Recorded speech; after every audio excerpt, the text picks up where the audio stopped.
you human. The stench of your kind has not improved throughout the eons. Ashes and dust, human. Ashes and dust. All that remains of what we once were. An echo of an echo. In my mind, I still walk the streets of our city.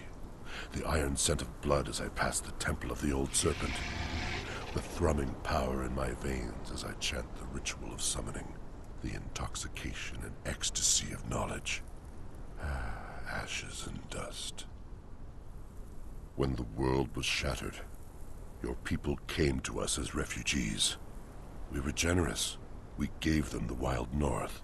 They built a city there amongst the trees and practiced weird sciences and worshipped their demon gods. For 1,000 years, there was peace and trade among our peoples. But your kind is ever seeking, ever grasping, ever multiplying. War was inevitable, and when it came, it was terrible. I see that you wear the bracelet, human. When the war between our peoples began, we created such to bend the prisoners of war to our bidding. My kind are long-lived and slow to replenish our numbers. And as we dwindled in the war, we increasingly came to rely on human prisoners to provide us with labor. To that end, we created the bracelets. To bond your kind, to control your movements, to allow you to understand our language, and to prevent your kind from escaping. But that was an eon ago.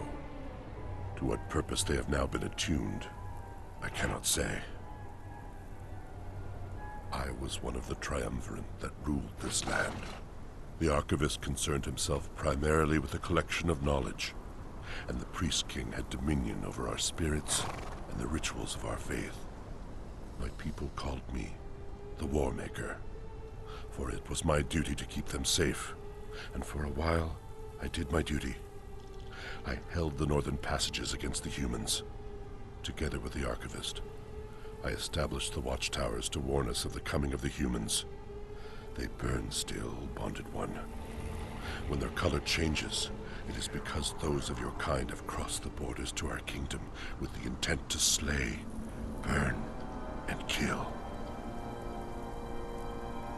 In the end, we were betrayed. During a skirmish in the north, the humans revealed a new weapon, forged of their strange science. It smashed through the ranks of my troops, turning those captured in its blast into solid stone. Those who survived fled south to lick our wounds.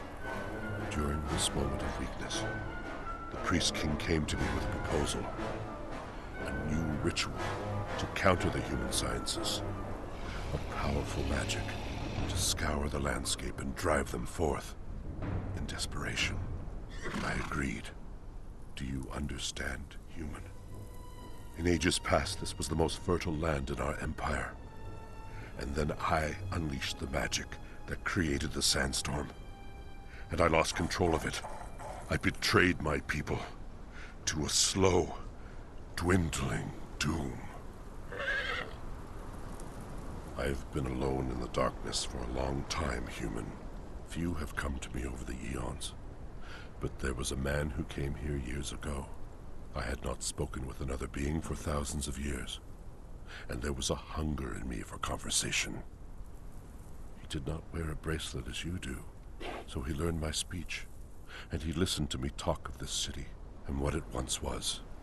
And for a while, as I described it to him, it lived again in my mind. Perhaps I spoke too much. When I told him of the greatest artifact of our religion, the serpent ring of Set, he left me to search for it. And now your kind come into my city again, wearing the slave bonds and disturbing the dead. Time has taught me that coincidences are simply patterns that I have not yet understood. Ashes and dust, human. Ashes and dust. All that remains of what we once were.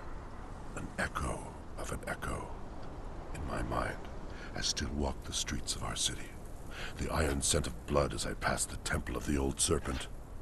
The thrumming power in my veins as I chant the ritual of summoning. The intoxication and ecstasy of knowledge.